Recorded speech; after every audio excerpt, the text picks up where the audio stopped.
پیارے دوستو السلام علیکم۔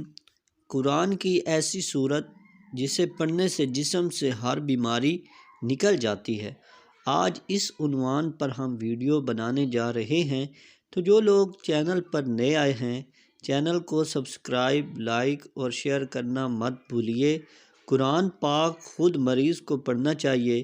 جدید ریسرچ سے ثابت ہوا ہے کہ مریض پر سب سے زیادہ اثر خود اس کی اپنی آواز کا ہوتا ہے۔ اللہ تبارک و تعالی نے قرآن پاک کی آیتوں میں ایسی عجیب و غریب زبان استعمال کی ہے جسے خلیے سمجھتے ہیں۔ سورۃ انفال کی آیت نمبر 24 میں اللہ تعالی فرماتا ہے، اے ایمان والو، اللہ اور اس کے رسول کی پکار پر لبیک کہو، جبکہ رسول تمہیں اس چیز کی طرف بلائیں جو تمہیں زندگی بخشنے والی ہے۔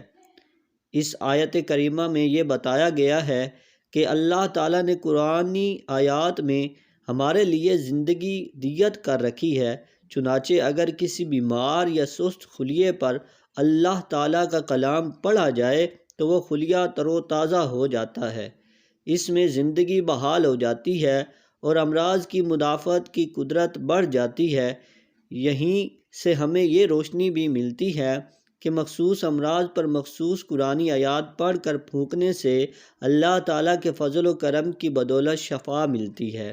یہ بات تردید کے ادنیٰ خوف کے بغیر پورے وثوق سے کہی جا سکتی ہے کہ قرآن پاک میں تمام امراض کے لیے شفا ہے، یہ امراض ذہنی ہوں یا جسمانی ہوں یا جادو ٹونے وغیرہ کا نتیجہ ہوں۔ شفا کے لیے ضروری ہے کہ مریض کا پختہ عقیدہ بھی یہی ہو کہ قرآنی آیات کے پھونکنے سے اسے مرض سے نجات مل جائے گی۔ وجہ یہ ہے کہ صحیح عقیدہ اگر 100% نہیں یعنی 100% نہیں تو 50% علاج ضرور ہوگا۔ اللہ تعالیٰ نے قرآن پاک کی ہر آیت میں مرض پر اثر انداز ہونے والی خفیہ زبان دیت کر رکھی ہے، جسے پڑھ کر پھونکنے سے مرض چلا جاتا ہے۔ یہ الگ بات ہے کہ ہمیں شفا کا باعث بننے والی اس زبان کا علم نہیں جسے اللہ تعالیٰ قرآن پاک میں سموئے ہوئے ہے۔ ہمیں قرآنی آیت پڑھنے کے سلسلے میں محنت کرتے رہنا ہے۔ ہمیں یہ یقین صادق رکھنا ہے کہ قرآنی آیات پڑھ کر پھونکنے سے ہمیں شفا ملے گی۔ مریض پر قرآن پڑھنے کا طریقہ کیا ہے، یہ ہم آپ کو بتاتے ہیں۔ ہمیں معلوم ہونا چاہیے کہ قرآن پاک خود مریض کو پڑھنا چاہیے۔ جدید ترین ریسرچ سے ثابت ہوا ہے کہ مریض پر سب سے زیادہ اثر خود اس کی اپنی آواز کا ہوتا ہے۔ کسی بھی انسان کی آواز کے مقابلے میں خود مریض کی آواز بیمار خلیوں پر زیادہ اثر ڈالتی ہے۔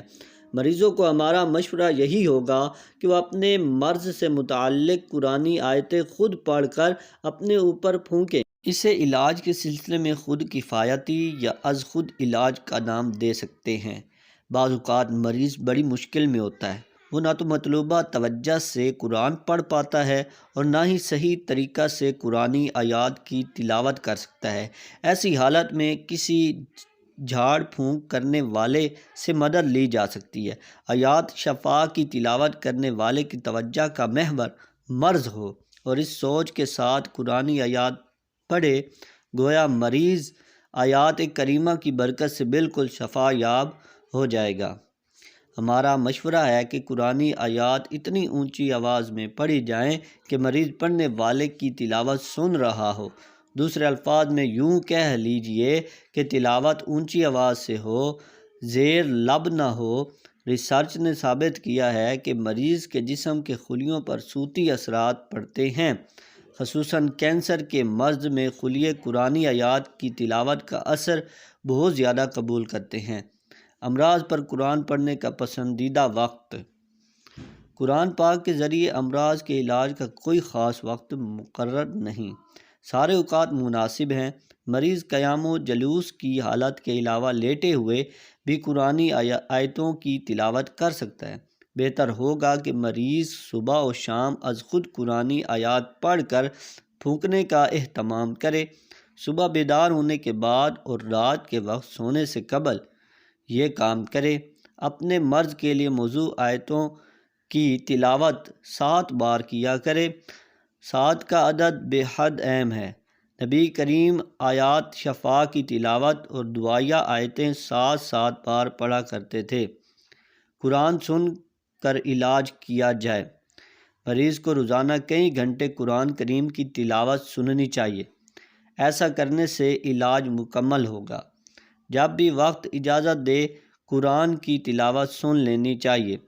مریض کو قرآن پاک کی ان آیتوں میں غور و فکر کرنا چاہیے جنہیں وہ سن رہا ہو، کیونکہ قرآن میں تدبر و تفکر اور اس کے معانی کو سمجھنے کی کوشش کرنا بھی ایک طرح کا علاج ہے۔ علاج بالقرآن کو فعال بنانے کا ایک طریقہ یہ ہے کہ مریض سوتے ہوئے تجوید کے ساتھ قرآن کی تلاوت سننے کا اہتمام کرے۔ مریضوں بالکل صحت مند انسانوں کو بھی یہ بات معلوم ہونی چاہیے کہ نیند کے عالم میں بھی انسانی دماغ کام کرتا رہتا ہے۔ دماغ قرآن پاک کی آواز سے متاثر ہوتا ہے۔ عنوان: سورۃ فاتحہ میں ہر بیماری کی شفا ہے، تو اس کا دم کیسے کیا جائے گا؟ اور سر کے درد کے لیے کیا سر پر ہاتھ رکھ کر دم کرنا چاہیے؟ سوال: سورۃ فاتحہ میں ہر بیماری کی شفا ہے، تو اس کا دم کیسے کیا جائے گا؟ اور سر کے درد کے لیے کیا سر پر ہاتھ رکھ کر دم کرنا چاہیے؟ جواب نمبر 1137۔ بسم اللہ الرحمن الرحیم۔ بسم اللہ الرحمن الرحیم کے آخری میم کو سورہ فاتحہ کے لام سے ملا کر 7 دفعہ پڑھ کر پانی وغیرہ میں دم کیا جائے، اس طور پر کہ سانس کے ساتھ کچھ تھوک کے ذرات بھی پانی میں جائیں۔ تو آپ کو آج کی ویڈیو کیسی لگی ہے؟ ہمارے چینل کو سبسکرائب، لائک اور شیئر کرنا مت بھولیں۔